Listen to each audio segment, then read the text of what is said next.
Property ട്രാൻസാക്ഷനുമായിട്ട് ബന്ധപ്പെട്ടിട്ട് ഒരുപാട് സംശയങ്ങളാണ് നമ്മുടെ സബ്സ്ക്രൈബേഴ്സിനുള്ളത്. പ്രത്യേകിച്ച് എത്ര ടാക്സ് വരും, ഇതിൽ ടാക്സ് എങ്ങനെ നമുക്ക് കിഴിവ് നേടാനായിട്ട് പറ്റും, ഇൻകം ടാക്സ് റിട്ടേൺ ഫയൽ ചെയ്യേണ്ടതായിട്ടുണ്ടോ, ഇങ്ങനെയുള്ള ഒരുപാട് സംശയങ്ങൾ സബ്സ്ക്രൈബേഴ്സിനുണ്ട്. അപ്പോൾ നമ്മൾ ഇന്ന് മെയിൻലി നമ്മൾ ഡിസ്കസ് ചെയ്യുന്നത് ഇമ്മൂവബിൾ പ്രോപ്പർട്ടി ആയിട്ട് ബന്ധപ്പെട്ടുള്ള ടാക്സേഷനെ കുറിച്ചാണ്. എന്തൊക്കെ കാര്യങ്ങളാണ് നിങ്ങൾ ശ്രദ്ധിക്കേണ്ടതായിട്ടുള്ളത് എന്നതിനെ കുറിച്ചാണ്. അപ്പോൾ ഇന്ന് നമ്മുടെ ഡിസ്കഷൻ നമ്മുടെ കൂടെയുള്ളത് ഓഫീസിലുള്ള അഞ്ജന CMA ഇന്റർ ചെയ്യാണ്, പിന്നെ ജ്യോതിക ശ്രേയ നമ്മുടെ സ്റ്റാഫാണ് ഓഫീസിൽ. അപ്പോൾ നമുക്ക് ഡിസ്കഷനിലേക്ക് കിടക്കാം. സാർ, ഇപ്പം നമുക്ക് ഒരുപാട് പേർക്കുള്ള ഡൗട്ടാണ് പ്രോപ്പർട്ടി സെയില് ഇപ്പോൾ തലമുറകളായിട്ട് കിട്ടുന്ന ഇപ്പോൾ വീടോ സ്ഥലം അങ്ങനെ അത് വിൽക്കുമ്പോൾ ടാക്സ് അടയ്ക്കണ്ട എന്നുള്ളൊരു മിസ്കൺസെപ്ഷൻ കുറച്ച് പേർക്കുണ്ട്. അപ്പോൾ അതിനെക്കുറിച്ച് എന്താണ് പറയുള്ളൂ? നമ്മുടെ പല ആളുകളുടെയും ഒരു സംശയമാണ്. അതായത് നമുക്കിങ്ങനെ പാരമ്പര്യമായിട്ട് കിട്ടിയ സ്വത്തുണ്ടല്ലോ, ഈ പാരമ്പര്യമായിട്ട് കിട്ടിയ സ്വത്ത് നമ്മൾ വിൽക്കുകയാണെന്നുണ്ടെങ്കിൽ നമുക്ക് ടാക്സ് വരില്ല എന്നുള്ളത്. ഇത് ഈ ഇൻകം ടാക്സും പാരമ്പര്യമായിട്ട് പ്രത്യേകിച്ച് ബന്ധമൊന്നുമില്ല. അതായത് നമുക്ക് പാരമ്പര്യമായിട്ട് കിട്ടിയാലും നമ്മൾ വാങ്ങിച്ച പ്രോപ്പർട്ടി ആണെങ്കിൽ പോലും നമുക്കതിലൊരു ലാഭം ഉണ്ട് എങ്കിൽ അതിന് ടാക്സ് വരും. അപ്പോൾ നമ്മൾ ഈ പാരമ്പര്യമായിട്ട് കിട്ടിയ സ്വത്തിൻ്റെ ഒരു മൂല്യം എത്രയാണ് എന്ന് കണക്കാക്കാനായിട്ട് വേറെ കുറേ വഴികളൊക്കെ ഉണ്ട്. അപ്പോൾ അതിൻ്റെ നമ്മളൊരു കോസ്റ്റ് കണ്ടുപിടിക്കും, ഇത്രയാണ്. അപ്പോൾ നമുക്ക് പാരമ്പര്യമായിട്ട് കിട്ടിയെന്ന് വെച്ചാൽ നമ്മുടെ മുൻപുള്ള ആളുകൾ എന്ത് ചെയ്തിട്ടുണ്ടാവും, നമ്മളുടെ മുമ്പ് വാങ്ങിച്ച ആളുകൾ, അതായത് നമുക്ക് മുമ്പ് വാങ്ങിച്ച ആളുകൾക്ക് അവർക്കൊരു കോസ്റ്റ് വന്നിട്ടുണ്ടാവും. അപ്പോൾ ആ കോസ്റ്റ് നമ്മൾ എന്ത് ചെയ്യുന്നു, അഡ്ജസ്റ്റ് ചെയ്തിട്ട് അത് മാത്രമല്ല ഇപ്പം നമ്മൾ വിറ്റ വില ആ കോസ്റ്റായിട്ട് കുറച്ചിട്ട് നമുക്ക് എന്ത് ചെയ്യും, നമ്മളൊരു ക്യാപിറ്റൽ ഗെയിൻ കണ്ടുപിടിക്കും. അതിനെത്രയാണോ ടാക്സ് വരുന്നത് എന്ത് ചെയ്യും, അത് ടാക്സ് അടയ്ക്കേണ്ടതായിട്ട് വരും. അപ്പോൾ പാരമ്പര്യം ആണ് എന്ന് വിചാരിച്ചിട്ട് ടാക്സ് ഇല്ല എന്ന് വരുന്നില്ല. ഒരു പ്രോപ്പർട്ടി സെയിൽ ചെയ്യുമ്പോഴേ അത് ലോങ് ടൈം ക്യാപിറ്റൽ ഗെയിൻ ആണോ ഷോർട്ട് ടൈം ക്യാപിറ്റൽ ഗെയിൻ ആണോ എങ്ങനെ മനസ്സിലാക്കാം? നമുക്ക് എപ്പോഴും പ്രോപ്പർട്ടി ട്രാൻസാക്ഷനുമായിട്ട് ബന്ധപ്പെട്ടിട്ട് അതിൻ്റെ ടാക്സ് നമ്മൾ കമ്പ്യൂട്ട് ചെയ്യുമല്ലോ. അപ്പോൾ വളരെ ക്രൂഷ്യൽ ആയിട്ടുള്ള ഒരു സംഭവമാണ് ഇത് ലോങ് ടൈം ആണോ ഷോർട്ട് ടൈം ആണോ എന്നുള്ളത്. കാരണം ഈ ലോങ് ടൈം എന്ന് പറയുന്നത് നമ്മളൊരു പ്രോപ്പർട്ടി 2 കൊല്ലത്തിലും കൂടുതൽ കൈവശം വെച്ചുകൊണ്ടിരിക്കുന്നത്, അതായത് 24 months. അപ്പോൾ 2 കൊല്ലത്തിലും കൂടുതൽ നമ്മൾ കൈവശം വെച്ച് കഴിഞ്ഞാൽ നമുക്കത് ലോങ് ടൈം ആയിട്ടാണ് കണക്കാക്കുക. ഇത് ദീർഘകാല മൂലധന നേട്ടം എന്ന് പറയും. അപ്പോൾ അങ്ങനെയാണെന്നുണ്ടെങ്കിൽ ഒരു അഡ്വാൻറ്റേജ് ഉള്ളത് ഭയങ്കര ടാക്സ് റേറ്റും ഒക്കെ ഭയങ്കര കുറവാണ്. അതായത് നമുക്ക് ആ പ്രോഫിറ്റിൻ്റെ ഒന്നുകിൽ 12% ഒക്കെ ടാക്സ് കൊടുത്താൽ മതി. അതല്ലാന്നുണ്ടെങ്കിൽ വേറൊരു ആംഗിളിൽ നമുക്ക് റെസിഡൻ്റ് ആണെന്ന് കരുതും, നമ്മൾ വിറ്റാൾ റെസിഡൻ്റ് ആണെന്നുണ്ടെങ്കിൽ അതിന് ഇൻഡെക്സ് ഒക്കെ ചെയ്ത് ആ കിട്ടിയ ഗെയിൻ്റെ 20% ടാക്സ് കൊടുത്താൽ മതി. ഇനി അതല്ല, ഇത് ഷോർട്ട് ടൈം ആണ് എന്ന് പറഞ്ഞു കഴിഞ്ഞാൽ 2 വർഷത്തിലും താഴെയാണ് ഇദ്ദേഹം കൈവശം വെച്ചേക്കുന്നത്. നമ്മൾ വാങ്ങിച്ചു കുറച്ച് കഴിഞ്ഞപ്പോൾ തന്നെ വിറ്റു. അങ്ങനെയാണെന്നുണ്ടെങ്കിൽ അതിൽ നിന്ന് കിട്ടുന്ന ലാഭം ഉണ്ടല്ലോ, അതിന് നമ്മൾ ഷോർട്ട് ടൈം ആയിട്ടാണ് കാണുന്നത്. അതിന് ഷോർട്ട് ടൈം ക്യാപിറ്റൽ ഗെയിൻ എന്ന് പറയും. ആ ലാഭം നമ്മളുടെ വരുമാനത്തിൻ്റെ കൂടെ കൂട്ടിയിട്ട് സ്ലാബ് റേറ്റിൽ ടാക്സ് വരും അതിന്. അപ്പോൾ ഒരാൾ 30% സ്ലാബിലുള്ള ആളാണെന്നുണ്ടെങ്കിൽ 30% വരെയൊക്കെ ടാക്സ് വരാനായിട്ട് സാധ്യതയുണ്ട് ഷോർട്ട് ടൈം ക്യാപിറ്റൽ ഗെയിൻ ആണെന്നുണ്ടെങ്കിൽ. ഇപ്പോൾ ഒരു പ്രോപ്പർട്ടി സെയിൽ ചെയ്യുകയാണെങ്കിൽ അതിൽ സ്റ്റാമ്പ് വാല്യൂവിൻ്റെ റെലവൻസ് എന്താണ്? നമ്മളെപ്പോഴും ഈ സ്റ്റാമ്പ് വാല്യൂ ഉണ്ടല്ലോ, നമ്മൾ ഇൻകം ടാക്സ് ആക്ടിൽ പലപ്പോഴും നമ്മുടെ പ്രോപ്പർട്ടിയുടെ സ്റ്റാമ്പ് വാല്യൂവിന് വലിയൊരു റെലവൻസ് ഉണ്ട്. ഇപ്പോൾ ഒരു എക്സാമ്പിൾ പറയുകയാണെന്നുണ്ടെങ്കിൽ നമ്മൾ ആധാരത്തിൽ നമ്മൾ എഴുതിയേക്കുന്നതുണ്ടല്ലോ, ചില ട്രാൻസാക്ഷൻസ് അങ്ങനെ നടക്കാറുണ്ട്. ശരിക്കും ഇദ്ദേഹത്തിന് കിട്ടിയേക്കുന്നത് 50 ലക്ഷം രൂപയാണെന്ന് കരുതും, പ്രോപ്പർട്ടി വിറ്റ് കിട്ടിയേക്കുന്നത്. പക്ഷേ ഇതിൻ്റെ സ്റ്റാമ്പ് വാല്യൂ ഉണ്ടല്ലോ, അതായത് ഫെയർ മാർക്കറ്റ് വാല്യൂ എന്നൊക്കെ പറയുമല്ലോ നമ്മൾ, ഇത് 60 ലക്ഷമാണെന്ന് വിചാരിക്കും. അങ്ങനെയാണെന്നുണ്ടെങ്കിൽ ഈ 60 ലക്ഷം രൂപ നമ്മൾ എന്ത് കാണിക്കണം, നമ്മൾ കൺസിഡറേഷനായിട്ട് കാണിക്കേണ്ടതായിട്ട് വരും. അപ്പോൾ ഇൻകം ടാക്സ് ആക്ടിൽ ഈ സ്റ്റാമ്പ് വാല്യൂ അല്ലെങ്കിൽ കിട്ടിയ കൺസിഡറേഷൻ ഇതിലേതാണോ കൂടുതൽ അത് നമ്മൾ സെയിൽ കൺസിഡറേഷനായിട്ട് കാണിക്കേണ്ടതായിട്ട് വരും. മാത്രമല്ല പലപ്പോഴും TDSൻ്റെ ഒക്കെ അപ്ലിക്കബിലിറ്റി വരുമ്പോഴേ ഈ ഒരു ആംഗിൾ, അതായത് നമ്മുടെ സ്റ്റാമ്പ് വാല്യൂ ആണ് കൂടുതലെന്നുണ്ടെങ്കിൽ സ്റ്റാമ്പ് വാല്യൂവിന് ചിലപ്പോൾ TDS പിടിക്കേണ്ടതായിട്ട് വരും. അപ്പോൾ അങ്ങനെ സ്റ്റാമ്പ് വാല്യൂ നമ്മൾ എപ്പോഴും നോക്കേണ്ടതായിട്ടുണ്ട്. കൺസിഡറേഷനെക്കാട്ടും കൂടുതലാണ് സ്റ്റാമ്പ് വാല്യൂ എന്നുണ്ടെങ്കിൽ സ്റ്റാമ്പ് വാല്യൂ നമ്മൾ എടുക്കേണ്ടതായിട്ട് വരും. സാർ, ഇപ്പോൾ ഒരാളൊരു പ്രോപ്പർട്ടി കഴിഞ്ഞ ഫിനാൻഷ്യൽ ഇയറിൽ വിൽക്കുകയാണ്. ആ ഫിനാൻഷ്യൽ ഇയറിൽ തന്നെ ആളൊരു പ്രോപ്പർട്ടി മേടിക്കണം കൂടിയുണ്ട്. അപ്പോൾ അത് ആൾക്കൊരു എക്സംഷൻ ആയിട്ട് ക്ലെയിം ചെയ്യാൻ പറ്റും? അതായത് നമ്മളൊരു പ്രോപ്പർട്ടി വിറ്റ് എപ്പോഴും ടാക്സ് ബെനിഫിറ്റ് കിട്ടണമെന്നുണ്ടെങ്കിൽ നമ്മൾ തന്നെ വേറൊരു പ്രോപ്പർട്ടി, അതായത് ഒരു ഹൗസ് പ്രോപ്പർട്ടി ആയിരിക്കണം ഉണ്ടാവും. ഇപ്പോൾ നമ്മൾ വിൽക്കുന്നത് ഒരു ഹൗസ് പ്രോപ്പർട്ടിയോ അല്ലെങ്കിൽ വേറെ ഇപ്പോൾ ലാൻഡ് ആയാലും കുഴപ്പമൊന്നുമില്ല, ഏത് അസറ്റ് ആയാലും ഒരു ലോങ് ടൈം അസറ്റ് ഏതായാലും കുഴപ്പമില്ല. പക്ഷെ നമ്മൾ വാങ്ങിക്കുന്നത് നമ്മൾ വിറ്റു, പക്ഷെ നമ്മൾ ഒരാൾ 1 കോടി രൂപയ്ക്ക് ഒരു സംഭവം വിറ്റു, ഒരു പ്രോപ്പർട്ടി വിറ്റു, അയാൾ 1 കോടി രൂപയ്ക്ക് തന്നെ വാങ്ങിച്ചു എന്ന് കരുതും. അങ്ങനെയാണെന്നുണ്ടെങ്കിൽ പലപ്പോഴും ഇതിന് ടാക്സ് ബെനിഫിറ്റ്സ് ഉണ്ടായിരിക്കും. അതായത് ആൾക്ക് ചിലപ്പോൾ ടാക്സ് അടയ്ക്കേണ്ടതായിട്ട് വരില്ല. അപ്പോൾ ഈ പ്രോപ്പർട്ടി വിൽക്കുന്ന ആൾക്കാർക്ക് എപ്പോഴും ടാക്സ് സേവ് ചെയ്യാനുള്ള ഓപ്ഷൻ ഉണ്ടല്ലോ. അതെന്ന് പറയുന്നത് വേറൊരു പ്രോപ്പർട്ടി വാങ്ങിക്കുക എന്നുള്ളതാണ് ഏറ്റവും ഈസിയസ്റ്റ് ആയിട്ടുള്ള ഒരു മെത്തേഡ്. അത് ഹൗസ് പ്രോപ്പർട്ടി ആയിരിക്കണം കേട്ടോ, അല്ലാതെ കൊമേഴ്സ്യൽ സ്പേസിൽ ഇൻവെസ്റ്റ് ചെയ്ത് കഴിഞ്ഞാൽ കിട്ടില്ല. ഒരാൾ വീട് വിറ്റ് കഴിഞ്ഞിട്ട് ഒരു വാടക കെട്ടിടം, അതായത് ഒരു കൊമേഴ്സ്യൽ ബിൽഡിംഗ്, ഒരു കടമുറി വാങ്ങിച്ചു എന്ന് വിചാരിക്കും. അങ്ങനെയാണെങ്കിൽ ഈ എക്സംഷൻ കിട്ടില്ല. ഒരാൾ വീട് വിറ്റു അല്ലെങ്കിൽ ഒരു ലാൻഡ് വിറ്റു, പക്ഷെ അയാൾ ഇൻവെസ്റ്റ് ചെയ്യണത് വീണ്ടും വേറൊരു ഹൗസ് പ്രോപ്പർട്ടിയിൽ ഇൻവെസ്റ്റ് ചെയ്തു. അപ്പോൾ ആ സിറ്റുവേഷനിൽ ഇദ്ദേഹത്തിന് ടാക്സ് എക്സംഷൻ കിട്ടാനായിട്ട് സാധ്യതയുണ്ട്. സാർ, അപ്പോൾ ഒരാൾ പ്രോപ്പർട്ടി വിറ്റു, പക്ഷെ അയാൾ പകരം വേറെ പ്രോപ്പർട്ടി മേടിക്കൊന്നും ചെയ്യുന്നില്ല. അങ്ങനെ സാഹചര്യത്തിൽ ആൾക്ക് വേറെ എന്തൊക്കെ എക്സംഷൻസ് ക്ലെയിം ചെയ്യാനായിട്ട് പറ്റും? അതായത് ഇപ്പോൾ നേരത്തെ അഞ്ജന പറഞ്ഞ പോലെ ഒരാൾ പ്രോപ്പർട്ടി വിറ്റ് വേറെ പ്രോപ്പർട്ടി വാങ്ങിക്കുകയാണെങ്കിൽ വളരെ ഈസിയാണ്, ആൾക്ക് ടാക്സ് എക്സംഷൻ കിട്ടും. ഇനി അല്ലാത്ത കേസിൽ 1-2 ഓപ്ഷൻ ഉള്ളതെന്ന് പറയുന്നത്, ആൾ ഇമ്മീഡിയറ്റ് ആയിട്ട് ഒരു പ്രോപ്പർട്ടി വാങ്ങിക്കാൻ ഉദ്ദേശിക്കുന്നില്ല എന്നുണ്ടെങ്കിൽ നമുക്ക് ക്യാപിറ്റൽ ഗെയിൻ ഇൻവെസ്റ്റ്മെൻറ്റ് സ്കീം ഉണ്ട്. അതായത് ഇപ്പോൾ ഒരു 50 ലക്ഷം രൂപയുടെ അടുത്ത് പ്രോപ്പർട്ടി വാങ്ങിക്കുകയാണെങ്കിൽ ആൾക്ക് എക്സംഷൻ ഉണ്ടെന്ന് വിചാരിക്കും. പക്ഷേ ആൾ ഇൻകം ടാക്സ് റിട്ടേൺ ഫയൽ ചെയ്യുന്നതിനുള്ളിൽ ഇയാൾക്ക് പ്രോപ്പർട്ടി വാങ്ങിക്കാനുള്ള ഒരു സാവകാശം കിട്ടിയില്ല. അങ്ങനെയാണെന്നുണ്ടെങ്കിൽ ക്യാപിറ്റൽ ഗെയിൻ എക്സംഷൻ സ്കീമുകളുണ്ട്.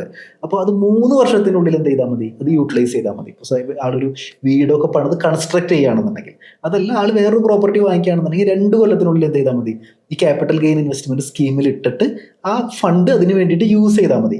ഇനി അതല്ല, ആൾ പ്രോപ്പർട്ടിയിൽ ഇൻവെസ്റ്റ് ചെയ്യാനേ ആൾക്ക് താല്പര്യമില്ല, അങ്ങനത്തെ സിറ്റുവേഷൻ ഉണ്ടാവും. അങ്ങനെയാണെന്നുണ്ടെങ്കിൽ സെൻട്രൽ ഗവൺമെൻറ്റിൻ്റെ ബോണ്ടുകളുണ്ട്. അതായത് 54EC ബോണ്ട് എന്ന് പറഞ്ഞിട്ട് അങ്ങനെയുള്ള കുറച്ച് ബോണ്ടുകളുണ്ട്. അപ്പോൾ ആ ബോണ്ടിൽ ആൾ ഇൻവെസ്റ്റ് ചെയ്യുകയാണെന്നുണ്ടെങ്കിൽ എന്ത് ചെയ്യും, ആൾക്ക് ഈ എക്സംഷൻ കിട്ടും. അപ്പോൾ അങ്ങനെയും ചെയ്യാം നമുക്ക്. സാർ, ഇപ്പൊ പ്രോപ്പർട്ടി ട്രാൻസാക്ഷൻസ് ഉള്ളവർക്ക് ഏത് ഫോം ആയിരിക്കും നമ്മൾ ITR ഫയൽ ചെയ്യേണ്ടി വരാം? നമ്മൾ പ്രോപ്പർട്ടി ട്രാൻസാക്ഷൻ ഉണ്ടെന്നുണ്ടെങ്കിൽ അതൊരു ക്യാപിറ്റൽ ഗെയിൻ ആയിട്ടാണ് ട്രീറ്റ് ചെയ്യുക. കാരണം നമുക്കൊരു ക്യാപിറ്റൽ ഗെയിനോ ക്യാപിറ്റൽ ലോസോ ഒക്കെ വരാൻ സാധ്യതയുണ്ട്. അപ്പോൾ ആ സിറ്റുവേഷനിൽ സാധാരണ നമ്മൾ എംപ്ലോയീസ് ഒക്കെ ആണെന്നുണ്ടെങ്കിൽ ITR 1 എന്ന് പറഞ്ഞാൽ നമ്മൾ സാലറി മാത്രമുള്ള ഫോം ഉണ്ടല്ലോ, ITR 1 എന്നുള്ള ഫോമാണ് ഫയൽ ചെയ്യുക. അപ്പോൾ ഇദ്ദേഹം കുറേ നാളായിട്ട്, ഇപ്പോൾ ഒരു 10 വർഷമായിട്ട് സാലറിഡ് ആണ്. അപ്പോൾ ഇങ്ങനെ ITR 1 ഇങ്ങനെ ഫയൽ ചെയ്തുകൊണ്ടിരിക്കുക. അപ്പോൾ ഇതിൻ്റെ ഇടയിൽ ഇദ്ദേഹം ഒരു പ്രോപ്പർട്ടി വിറ്റു എന്ന് വിചാരിക്കും. അപ്പോൾ അവിടെ ക്യാപിറ്റൽ ഗെയിൻ ഉണ്ട്. അപ്പോൾ ITR 2 എന്നുള്ള ഫോം ഉണ്ടല്ലോ, ഇത് ITR 2 ആണ് നമുക്ക് എന്ത് ചെയ്യാൻ പറ്റുള്ളൂ, ക്യാപിറ്റൽ ഗെയിൻ റിട്ടേൺസ് ചെയ്യണമെന്ന് ITR 2 എന്നുള്ള ഫോം ചെയ്യാൻ പറ്റുള്ളൂ. അപ്പോൾ ഡെഫിനറ്റ്ലി അദ്ദേഹം ITR 2 ഫയൽ ചെയ്യേണ്ടതായിട്ട് വരും. അതായത് സാലറി പ്ലസ് ക്യാപിറ്റൽ ഗെയിൻ അല്ലെങ്കിൽ പ്രോപ്പർട്ടി ട്രാൻസാക്ഷൻ. ഇനി അടുത്ത വർഷം അദ്ദേഹത്തിന് സെയിലൊന്നുമില്ല എന്ന് വിചാരിക്കും. അങ്ങനെയാണെങ്കിൽ ഈ വീണ്ടും ITR 1 തന്നെ ഫയൽ ചെയ്ത് പോവാം. അപ്പോൾ ഈ ഒരു കാര്യം പ്രത്യേകം ശ്രദ്ധിക്കേണ്ടതായിട്ടുണ്ട്. ഒരാൾ വർഷങ്ങൾക്ക് മുമ്പേ പർച്ചേസ് ചെയ്തിട്ടുള്ള പ്രോപ്പർട്ടി ആണെങ്കിൽ അതിന്റെ കോസ്റ്റ് ഓഫ് അക്വിസിഷൻ എങ്ങനെ കണക്കാക്കാം? നമുക്ക് അതിലൊരു ക്വസ്റ്റ്യൻ ഉള്ളതെന്ന് പറഞ്ഞു കഴിഞ്ഞാൽ, ഇപ്പം 2001 മുൻപാണ് അദ്ദേഹം വാങ്ങിച്ചേക്കണമെന്ന് വിചാരിക്കും. അതായത് 1995 ഒരു പ്രോപ്പർട്ടി വാങ്ങിച്ചിരിക്കുന്നത്. അങ്ങനെയാണെന്നുണ്ടെങ്കിൽ നമ്മൾ 2001 അതിൻ്റെ ഒരു ഫെയർ മാർക്കറ്റ് വാല്യൂ ഉണ്ടല്ലോ, ഏകദേശം എത്രയാണ് ആ പ്രോപ്പർട്ടിയുടെ വാല്യൂ എന്ന് നമ്മൾ ഒന്ന് ഐഡൻറ്റിഫൈ ചെയ്യേണ്ടി വരും. എന്നിട്ട് ആ വാല്യൂ നമുക്ക് എന്ത് ചെയ്യാൻ പറ്റും, എടുക്കാനായിട്ട് പറ്റും. അതല്ല 2001 ശേഷമാണെന്ന് വിചാരിക്കും. അങ്ങനെയാണെന്നുണ്ടെങ്കിൽ ആധാരത്തിൽ എത്രയാണോ കാണിച്ചേക്കുന്നത്, ഫോർ എക്സാമ്പിൾ 2010 ഇദ്ദേഹം വാങ്ങിച്ചേക്കുന്നത്, അപ്പോൾ 50 ലക്ഷം രൂപയ്ക്കാണ് വാങ്ങിച്ചേക്കുന്നതെങ്കിൽ നമ്മൾ 50 ലക്ഷം തന്നെയാണ് നമ്മൾ കൺസിഡർ ചെയ്യുക. 2001 മുൻപുള്ള സിറ്റുവേഷനിലാണ് നമ്മൾ ഈ ഫെയർ മാർക്കറ്റ് വാല്യൂ നമ്മൾ കൺസിഡർ ചെയ്യാറുള്ളത്. സാർ, ഇപ്പോൾ ഒരു പ്രോപ്പർട്ടി ട്രാൻസാക്ഷൻ നടക്കുന്ന സമയത്ത് ബയ്യർക്ക് എത്രയാണ് പൈസ ആയിട്ട് കൊടുക്കാനുള്ള ലിമിറ്റ് വരുന്നത്? ശരിക്കും പറയാൻ വെച്ച് കഴിഞ്ഞാൽ 20,000 രൂപയാണ് ലിമിറ്റ് എന്ന് പറഞ്ഞു കഴിഞ്ഞാൽ ശരിക്കും പ്രാക്ടിക്കലി അത് ഇമ്പോസിബിൾ ആണെന്ന് അർത്ഥം. ഇപ്പോൾ ഒരു പ്രോപ്പർട്ടി ട്രാൻസാക്ഷനും 20,000 രൂപയെക്കാട്ടും അല്ലെങ്കിൽ അതിലും താഴെ നടക്കണമെന്നില്ല. അപ്പോൾ ശരിക്കും പ്രോപ്പർട്ടി ട്രാൻസാക്ഷൻ നടക്കുകയാണെന്നുണ്ടെങ്കിൽ അത് ഡെഫിനറ്റ്ലി അത് ബാങ്കിങ് ചാനലിലൂടെ ചെയ്യാൻ പറ്റുള്ളൂ. ഇപ്പോൾ നമ്മൾ 50 ലക്ഷം രൂപയാണ്, അല്ലെങ്കിൽ 1 കോടി രൂപയാണ്, 10 ലക്ഷം രൂപയാണ്, 5 ലക്ഷം രൂപയാണ്, 2 ലക്ഷം രൂപയാണെങ്കിൽ പോലും ഇതിൻ്റെ വാല്യൂ ഉണ്ടല്ലോ, അതിൻ്റെ കൺസിഡറേഷൻ ഇപ്പോൾ ബയ്യർ സെല്ലർ തമ്മിലുള്ള ട്രാൻസാക്ഷൻ നമുക്ക് ബാങ്കിങ് ചാനലിലൂടെ ചെയ്യാൻ പറ്റുള്ളൂ. എന്ന് പറഞ്ഞു കഴിഞ്ഞാൽ ഒരു ക്രോസ്ഡ് ചെക്കോ അല്ലെങ്കിൽ RTGS NEFT അങ്ങനെ ചെയ്യാനായിട്ട് പറ്റുള്ളൂ. അല്ലാതെ ചെയ്തു എന്ന് വിചാരിക്കും. അതായത് നമ്മൾ ആധാരത്തിലൊക്കെ ചില ആൾക്കാർ എഴുതി വയ്ക്കും, ഇത് പണമായിട്ട് 20 ലക്ഷം രൂപ കൈപ്പറ്റി എന്നൊക്കെ. അങ്ങനെയാണെന്നുണ്ടെങ്കിൽ അതിൽ ഈക്വൽ എമൗണ്ട് പെനാൽറ്റി വരാനായിട്ട് സാധ്യതയുണ്ട്. ഇപ്പോൾ നമ്മൾ 20 ലക്ഷം രൂപ പണമായിട്ട് കൈപ്പറ്റുന്ന ആധാരത്തിൽ എഴുതി വെച്ചാൽ 20 ലക്ഷം രൂപ തന്നെ പെനാൽറ്റി വരാനുള്ള സാധ്യതയുണ്ട്. അപ്പോൾ പ്രോപ്പർട്ടി ട്രാൻസാക്ഷൻസ് എല്ലാം നമ്മൾ ബാങ്കിങ്ങിൽ കൂടി ചെയ്യാൻ പറ്റുള്ളൂ, അതായത് ബാങ്കിങ് ചാനലിലൂടെ ചെയ്യാനായിട്ട് പറ്റുള്ളൂ. സാർ, ഇപ്പോൾ ഒരു പ്രോപ്പർട്ടി നമുക്ക് ഗിഫ്റ്റ് ആയിട്ട് അങ്ങനെ കിട്ടുകയാണെങ്കിൽ അല്ലെങ്കിൽ പാരമ്പര്യമായിട്ടൊക്കെ കിട്ടുകയാണെങ്കിൽ അതിന്റെ കാൽക്കുലേഷൻ നമ്മൾ എങ്ങനെ കാണിക്കുക? നമുക്ക് പലപ്പോഴും ഇപ്പം നമ്മൾ പാരമ്പര്യമായിട്ടൊക്കെ കിട്ടുകയാണ്, അല്ലെങ്കിൽ നമുക്ക് ഗിഫ്റ്റായിട്ട് കിട്ടിയെന്ന് വിചാരിക്കും. അല്ലാന്നുണ്ടെങ്കിൽ ഇപ്പം നമ്മുടെ ഫാദറിൻ്റെ കയ്യിൽ നിന്നോ അല്ലെങ്കിൽ വേറൊരാളുടെ കയ്യിൽ നിന്നൊക്കെ ഗിഫ്റ്റായിട്ടാണ് കിട്ടിയേക്കണമെന്ന് വിചാരിക്കും. നമ്മുടെ ബ്ലഡ് റിലേഷൻ്റെ കയ്യിൽ നിന്നൊക്കെ കിട്ടുകയാണ്. അപ്പോൾ ആ സിറ്റുവേഷനിൽ അവർക്കൊരു കോസ്റ്റ് ഉണ്ടാവുമല്ലോ. അതായത് ഇപ്പോൾ ഒരാൾക്ക് ഫാദറിൻ്റെ കയ്യിൽ നിന്ന് പാരമ്പര്യമായിട്ട് കിട്ടി, അല്ലെങ്കിൽ ഇപ്പോൾ അമ്മാവൻ്റെ കയ്യിൽ നിന്ന് ഗിഫ്റ്റായിട്ട് കിട്ടി, ഇങ്ങനത്തേക്കുള്ള ഒരു സിറ്റുവേഷൻ വരികയാണെന്ന് വിചാരിക്കും. അങ്ങനെയാണെന്നുണ്ടെങ്കിൽ നമുക്ക് പ്രത്യേകിച്ച് കോസ്റ്റ് ഒന്നും വരുന്നില്ല, കിട്ടിയ ആൾക്ക് പ്രത്യേകിച്ച് കോസ്റ്റ് ഒന്നും വരുന്നില്ല. പക്ഷെ അവരുടെ കോസ്റ്റ് ഉണ്ടല്ലോ, അവരുടെ കോസ്റ്റ് നമുക്ക് നമ്മളുടെ കോസ്റ്റായിട്ട് കൺസിഡർ ചെയ്യാം. അവരൊരു 50 ലക്ഷം രൂപയ്ക്ക് വാങ്ങിച്ച പ്രോപ്പർട്ടിയാണ് നമുക്ക് ഗിഫ്റ്റായിട്ട് തന്നേക്കുന്നത്.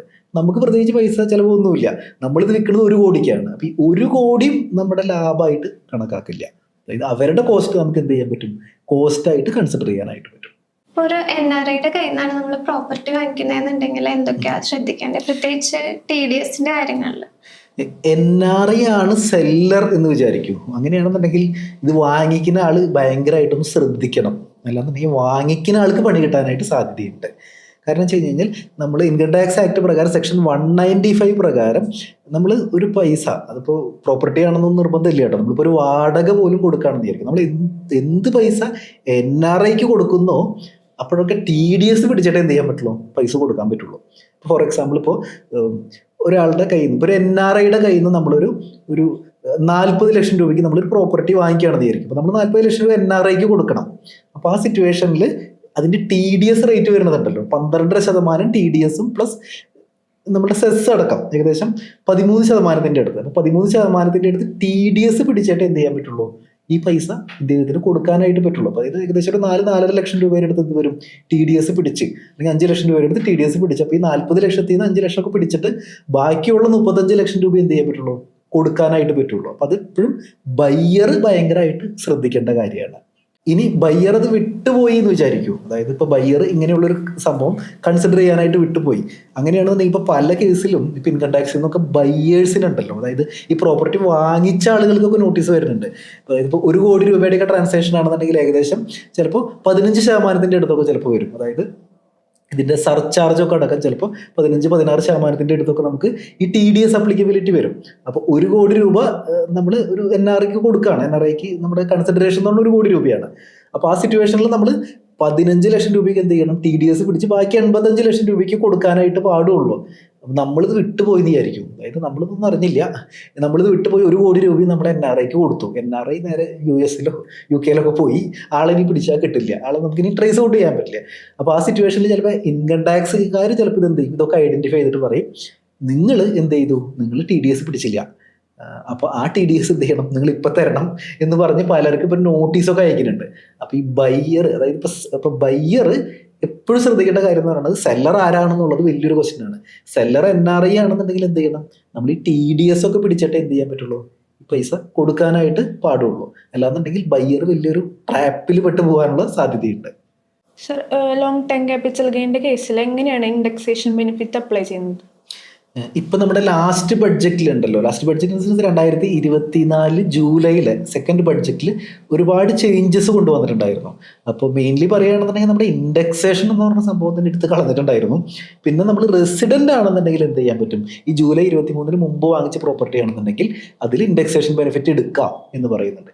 ഇൻഡെക്സേഷൻ ബെനിഫിറ്റ് എന്ന് പറഞ്ഞാൽ സിമ്പിളാണ് കൺസെപ്റ്റ്. അതായത് ഇപ്പോൾ നമ്മൾ 2001 നമ്മുടെ കയ്യിൽ 100 രൂപ ഉണ്ട് എന്ന് കരുതും. അപ്പോൾ നമ്മളത് ബാങ്കിൽ ഇട്ട് കഴിഞ്ഞാൽ നമുക്ക് അതിന് പലിശ കിട്ടുമല്ലോ, ഇന്നത്തെ അതിൻ്റെ വില കൂടുതലായിരിക്കുമല്ലോ. അപ്പോൾ അത് തന്നെയാണ് ഇൻഡെക്സേഷൻ എന്ന് പറയുന്നത്. അപ്പോൾ അന്നത്തെ വിലേനെ 2001 100 രൂപേനെ നമ്മൾ ഇന്നത്തെ വിലയിലേക്ക് കൊണ്ടുവരുമ്പോൾ ചിലപ്പോൾ 335 രൂപയായിട്ടുണ്ടാവും, അല്ലെങ്കിൽ 365 രൂപയായിട്ടുണ്ടാവും. അതായത് ഇന്ന് നമ്മൾ ബാങ്കിൽ ഇട്ട് കഴിഞ്ഞ് കഴിഞ്ഞാൽ നമുക്ക് ഇന്ന് പലിശ അടക്കം കിട്ടുള്ളൂ. അപ്പോൾ പണ്ട് നമ്മൾ വാങ്ങിച്ച ഒരു പ്രോപ്പർട്ടീനെ ഇന്നത്തെ വിലയിലേക്ക് കൊണ്ടുവരുന്ന ഒരു ടെക്നിക്കാണ് ഈ ഇൻഡെക്സേഷൻ എന്ന് പറയുന്നത്. അപ്പോൾ നമ്മൾ ഇത് റെസിഡൻ്റ് ആണെന്നുണ്ടെങ്കിൽ ഇപ്പോഴും അവൈലബിൾ ആണ്. അപ്പോൾ നമ്മളൊരു 10 ലക്ഷം രൂപയ്ക്ക് കുറേ നാൾ മുമ്പ് ഒരു പ്രോപ്പർട്ടി വാങ്ങിച്ചു, ഇന്ന് നമ്മൾ വിൽക്കുന്നത് 50 ലക്ഷം രൂപയ്ക്കാണ്. അപ്പോൾ നമ്മൾ ഈ 10 എന്ത് ചെയ്യുന്നത്, ഇതിൽ നിന്ന് കുറയ്ക്കുന്നത്, 50 നിന്ന് കുറയ്ക്കുന്നത്, ഇതിന് ഇൻഡെക്സ് ചെയ്തിട്ട് നമ്മൾ എന്ത് ചെയ്യുന്നു, ഇന്നത്തെ ഒരു വിലയിലേക്ക് കൊണ്ടുവരുന്നു. അപ്പോൾ നമുക്ക് നമുക്ക് 40 ലക്ഷം കിട്ടിയെന്ന് വിചാരിക്കും. അങ്ങനെയാണെങ്കിൽ ഈ 40 നമുക്ക് എന്ത് ചെയ്യാൻ പറ്റും, ഈ 50 നിന്ന് വിറ്റ് കിട്ടുന്ന പൈസ 50 നമുക്ക് കുറയ്ക്കാൻ പറ്റും. അപ്പോൾ ബാക്കി വരുന്ന 10 ലക്ഷം രൂപയ്ക്ക് നമ്മൾ എന്ത് ചെയ്താൽ മതി, ടാക്സ് കൊടുത്താൽ മതി. അങ്ങനെയാണെങ്കിൽ അതിൻ്റെ ടാക്സ് റേറ്റ് വരുന്നത് 20% ടാക്സ് റേറ്റ് വരുന്നത്.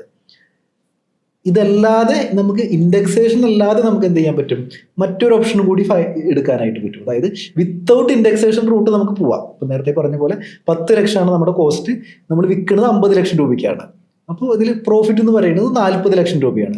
അങ്ങനെയാണ് ആ റൂട്ടാണ് നമ്മൾ പോകുന്നുണ്ടെങ്കിൽ നമുക്ക് 12.5% ടാക്സ് വരുന്നത്.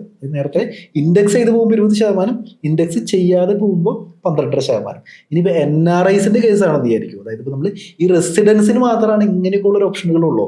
അതായത് വേണമെങ്കിൽ ഇൻഡെക്സ് ചെയ്യാം, അല്ലാന്നുണ്ടെങ്കിൽ ഇൻഡെക്സ് ചെയ്യേണ്ട. ഇതിൽ ഏതാണോ ബെനിഫിഷ്യൽ അത് റെസിഡന്റിന് എടുക്കാം. പക്ഷെ ഒരാൾ NRI ആണെന്നുണ്ടെങ്കിൽ ഈ ബെനിഫിറ്റ്സ് ഒന്നും കിട്ടില്ല. അയാൾക്ക് വിത്തൗട്ട് ഇൻഡെക്സേഷൻ എന്ത് ചെയ്യേണ്ടി വരും, പോകേണ്ടതായിട്ട് വരും. ഈ 12.5% ഉണ്ടല്ലോ, അതായിരിക്കും ആളുടെ ടാക്സ് റേറ്റ് വരുന്നത്. സാർ, ഇപ്പോൾ ഒരുപാട് പേർക്കുള്ള ഡൗട്ടാണ്. ഇപ്പോൾ ഒരു പ്രോപ്പർട്ടി സെയിൽ ചെയ്ത് കഴിഞ്ഞാൽ ഇപ്പോൾ അവർക്ക് ലോസ് ആണ് വരുന്നെങ്കിൽ ഇപ്പോൾ ITR ഫയൽ ചെയ്യാൻ പറ്റുമോ? അതിനെക്കുറിച്ച് സാറിന് എന്താണ് പറയാനുള്ളത്? പലരുടെയും ഒരു ഡൗട്ടാണ്, നമ്മൾ ലോസിൽ വിറ്റു എന്ന് കരുതും. അങ്ങനെയാണെന്നുണ്ടെങ്കിൽ പോലും നമ്മൾ റിട്ടേൺ ഫയൽ ചെയ്യുകയാണെന്നുണ്ടെങ്കിൽ നമുക്ക് ആ ലോസ് ഉണ്ടല്ലോ, ആ ലോസ് നമുക്ക് ക്യാരി ഫോർവേഡ് ചെയ്യാൻ പറ്റും. മാത്രമല്ല വേറെ ഒരു ക്യാപിറ്റൽ ഗെയിൻ ഉണ്ടെന്ന് വിചാരിക്കും.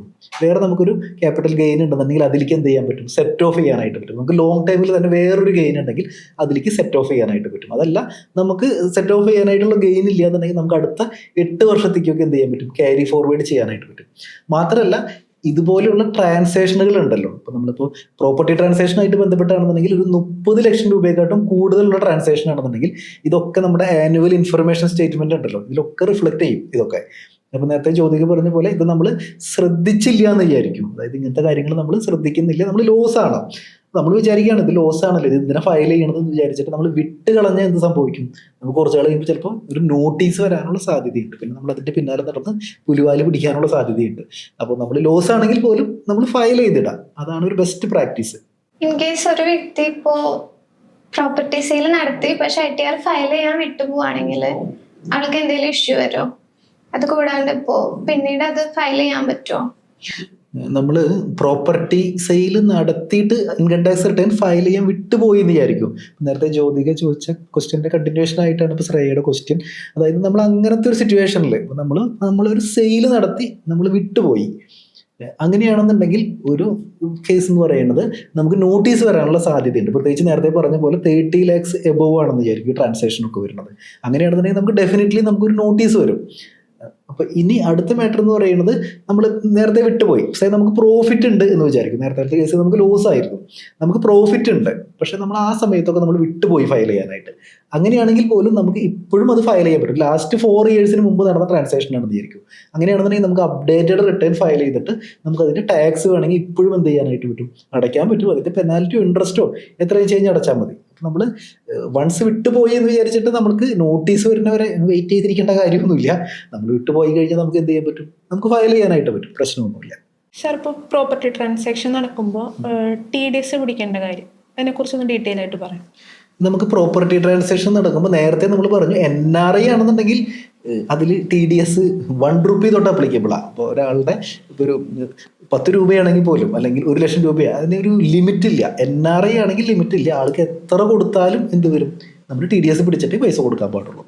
പക്ഷേ റെസിഡൻസിൻ്റെ കേസിലുണ്ടല്ലോ, ഇപ്പോൾ NRI അല്ല ബാക്കിയുള്ള ആളുകളുടെ കേസിൽ 50 ലക്ഷം രൂപയെക്കാട്ടും കൂടുതലാണെന്ന് വിചാരിക്കും ഈ നമ്മുടെ ഇടപാട് ട്രാൻസാക്ഷൻ.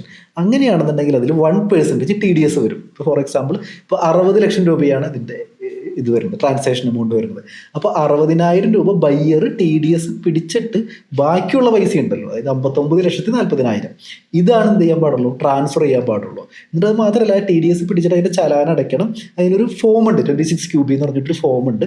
ആ ഫോമും നമ്മൾ ഫയൽ ചെയ്യണം. അപ്പോൾ അതിന് സെല്ലർക്ക് എന്ത് കിട്ടും, ഈ TDSന്റെ ക്രെഡിറ്റ് കിട്ടും. അദ്ദേഹം ഇൻകം ടാക്സ് റിട്ടേൺ ഫയൽ ചെയ്യുമ്പോൾ എന്ത് ചെയ്യാൻ പറ്റും, ആളുടെ ടാക്സ് ലയബിലിറ്റി ആയിട്ട് ഇത് സെറ്റ് ഓഫ് ചെയ്യാനായിട്ട് പറ്റും. അപ്പോൾ ആൾക്ക് ടാക്സ് 60,000 ആണ് ആളുടെ ടാക്സ് ഉണ്ടെങ്കിൽ ആൾ അടയ്ക്കണ്ട, കാരണം ഓൾറെഡി അവിടെ അടച്ചിട്ടുണ്ടല്ലോ. അതല്ല ഇനി കൂടുതലുണ്ടെങ്കിൽ ബാക്കിയുള്ളത് അടച്ചാൽ മതി. ടാക്സ് ലയബിലിറ്റി ഒന്നും ഇല്ല എന്നുണ്ടെങ്കിൽ എന്ത് കിട്ടും, ഈ 60,000 രൂപകൾക്ക് റീഫണ്ട് ആയിട്ട് കിട്ടും. അപ്പോൾ ഇതാണ് TDS ആയിട്ട് ബന്ധപ്പെട്ട് നമ്മൾ ശ്രദ്ധിക്കേണ്ട കാര്യം. സാർ, ഇപ്പോൾ ഒരു ഹസ്ബൻഡ് ആൻഡ് വൈഫ് ഇപ്പോൾ ഒരു പ്രോപ്പർട്ടി ഹോൾഡ് ചെയ്യുകയാണെങ്കിൽ അവർക്ക് ഇപ്പോൾ ടാക്സ് എങ്ങനെ വരിക? അവരൊരു, അതായത് ജ്യോതിക ചോദിച്ചത് അവർ വിൽക്കുകയാണെന്നുണ്ടെങ്കിൽ എന്നുള്ളൊരു ആംഗിളിലല്ലേ. ഓക്കെ, അതായത് ഇപ്പോൾ ഹസ്ബൻഡും വൈഫും കൂടി അല്ലെങ്കിൽ വേറൊരു ആംഗിളിൽ ഒരു ജോയിൻ്റ് ആയിട്ട് 1-2 പേര് പ്രോപ്പർട്ടി ഹോൾഡ് ചെയ്യുകയാണ്. അപ്പോൾ ആ സിറ്റുവേഷനിൽ എന്ന് പറയുന്നത് ഇവർ വിൽക്കുമ്പോൾ അവരുടെ ഷെയർ ഉണ്ടല്ലോ. സാധാരണ കേസിൽ നോർമലി ഈ കേസിലൊക്കെ ഒരു 50-50, അതായത് ഒരു ഈക്വൽ ഷെയർ ആയിരിക്കും. ഇപ്പോൾ 3 ആൾക്കാരുണ്ട്, 3 ആൾക്കാർ ജോയിൻ്റ് ആയിട്ട് ഹോൾഡ് ചെയ്യുകയാണെന്നുണ്ടെങ്കിൽ 33% അങ്ങനെയായിരിക്കും വരിക. അതല്ല, ഇനി അവർ ഓൺ ചെയ്യണ ആ ഡോക്യുമെന്റിൽ ഒരു സ്പെസിഫിക് റേറ്റ് ഉണ്ടെന്ന് വിചാരിക്കും. ഇപ്പോൾ പറയുകയാണ് ഒരാൾക്ക് 60%, മറ്റാൾക്ക് 40%. അപ്പോൾ ടാക്സേഷനും അങ്ങനെ തന്നെ വരും. അതായത് 60% ലാഭത്തിന്റെ ടാക്സ് ആളടയ്ക്കണം, 40% മറ്റാളടയ്ക്കണം. ഇനി പ്രത്യേകിച്ചൊന്നും പറയണില്ല എന്നുണ്ടെങ്കിൽ അതിൻ്റെ അർത്ഥം അതിൽ എത്ര ആൾക്കാരുണ്ടോ അവരൊക്കെ ഈക്വലി ലയബിൾ ആണ്. അതായത് ഈക്വലി അതിന് ടാക്സ് അവർ പോർഷൻ അടയ്ക്കണം. ഇപ്പോൾ 2 പേരുള്ളതെന്നുണ്ടെങ്കിൽ 50-50 അതിൻ്റെ ലയബിലിറ്റി അവർ അടയ്ക്കേണ്ടതായിട്ട് വരും. സാർ, ഇപ്പം അടുത്ത കാലത്തൊക്കെ നമ്മൾ നാഷണൽ ഹൈവേ പണിയണതിൻ്റെ ഭാഗമായിട്ട് ഒരുപാട് പേരുടെ സ്ഥലം ഏറ്റെടുക്കുന്നുണ്ടല്ലോ ഗവൺമെൻറ്. അപ്പോൾ അവർക്ക് കിട്ടുന്ന പൈസയുടെ ഒക്കെ ടാക്സേഷൻ എങ്ങനെയാണ് വരിക? പ്രത്യേകിച്ച് നാഷണൽ ഹൈവേ ആയിട്ട് ബന്ധപ്പെട്ടിട്ടുള്ള അക്വിസിഷൻ ഉണ്ടല്ലോ, അത് കംപ്ലീറ്റ്ലി എക്സംപ്റ്റഡ് ആണ്, ഇൻകം ടാക്സിൻ്റെ പെർവ്യൂവിൽ വരുന്നില്ല. അവരുടെ ഓർഡർ ഉണ്ടല്ലോ, അല്ലെങ്കിൽ അവരുടെ ഒരു നാഷണൽ ഹൈവേ ഏറ്റെടുത്തിട്ട് പൈസ കൊടുക്കുമ്പോൾ അവരൊരു അവാർഡ് ഡോക്യുമെൻ്റ് ഉണ്ടാവും, ഇത്ര രൂപ കിട്ടി എന്നുള്ളൊരു ഡോക്യുമെൻ്റ് ഉണ്ടാവും. അതിൽ സ്പെസിഫിക് ആയിട്ട് പറഞ്ഞിട്ടുണ്ടായിരിക്കും ഇത് ഇൻകം ടാക്സ് ഇതിന് അപ്ലിക്കബിൾ അല്ല, ഈവൻ TDS പോലും അപ്ലിക്കബിൾ അല്ല അവർക്ക്. ഇപ്പോൾ കാരണം വെച്ച് കഴിഞ്ഞാൽ പല ആളുകൾക്ക് ഇപ്പോൾ നമ്മളുടെ ഈ നാഷണൽ ഹൈവേ, തീരദേശ ഹൈവേക്ക് ആയിട്ട് ബന്ധപ്പെട്ടിട്ട് കോടിക്കണക്കിന് രൂപയാണ് പല ആളുകൾക്കും കിട്ടിയിട്ടുള്ളത്. അപ്പോൾ അവർക്ക് കിട്ടിയേക്കണ ഒരു അനുഗ്രഹം എന്ന് പറയുന്നത് TDS-ഉം ഇല്ല, ഇൻകം ടാക്സും ഇല്ല. അപ്പോൾ എല്ലാവർക്കും ലോട്ടറി അടിച്ചു എന്നൊക്കെ പറയാൻ വേണമെന്നുണ്ടെങ്കിൽ അത്ര അധികം പൈസ കിട്ടിയിട്ടുണ്ട്, പക്ഷെ ഒരു രൂപ പോലും ഇൻകം ടാക്സും കൊടുക്കേണ്ട അതിലേക്ക്. അപ്പോൾ അത് ചില കാര്യങ്ങൾക്കേ ഉള്ളൂ കേട്ടോ. അതായത് ഇപ്പോൾ ഗവൺമെൻറ് കമ്പൽസറി അക്വിസിഷൻ നടത്തുമ്പോൾ എല്ലാത്തിനും അങ്ങനെ എക്സംഷൻ കിട്ടിക്കൊള്ളണമെന്നില്ല. പക്ഷെ ഇപ്പോൾ നാഷണൽ ഹൈവേ ആയിട്ട് ബന്ധപ്പെട്ടിട്ടുള്ള ഈ ഇതുകളുണ്ടല്ലോ, പൈസ കൊടുക്കുന്നതായിട്ട് കംപ്ലീറ്റ്ലി എക്സംപ്റ്റഡ് ആണ് അതെല്ലാം. അപ്പോൾ പ്രോപ്പർട്ടി ടാക്സേഷനുമായിട്ട് ബന്ധപ്പെട്ടിട്ടുള്ള വളരെ ഡീറ്റെയിൽ ആയിട്ടുള്ള ഒരു ഡിസ്കഷൻ ആയിരുന്നു. മലയാളത്തിൽ ഇൻകം ടാക്സുമായിട്ട് ബന്ധപ്പെട്ട് അല്ലെങ്കിൽ പേഴ്സണൽ ഫിനാൻസുമായിട്ട് ബന്ധപ്പെട്ടിട്ട് ഏറ്റവും കൂടുതൽ വീഡിയോസ് ഉള്ളത് നമ്മുടെ ചാനലിലാണ്. അപ്പോൾ നിങ്ങൾ ചാനൽ ഇതുവരെ സബ്സ്ക്രൈബ് ചെയ്തിട്ടില്ലെങ്കിൽ തീർച്ചയായിട്ടും സബ്സ്ക്രൈബ് ചെയ്യുക. നമ്മൾ ഈ ഡിസ്കസ് ചെയ്തതുമായിട്ട് ബന്ധപ്പെട്ടിട്ട് നിങ്ങൾക്ക് എന്തെങ്കിലും അഭിപ്രായങ്ങളോ സംശയങ്ങളോ ഉണ്ടെന്നുണ്ടെങ്കിൽ നമ്മുടെ കമൻറ്റ് ബോക്സിൽ രേഖപ്പെടുത്തുക. ചാനലിൻ്റെ വാട്സപ്പ് നമ്പർ ഡിസ്ക്രിപ്ഷനിൽ കൊടുത്തിട്ടുണ്ട്, നിങ്ങൾക്ക് അതിലേക്ക് മെസ്സേജ് അയക്കാം. അപ്പോൾ ഇതുപോലെ മറ്റൊരു വീഡിയോ ആയിട്ട്, മറ്റൊരു പോഡ്കാസ്റ്റുമായിട്ട് നമുക്ക് വീണ്ടും കാണാം.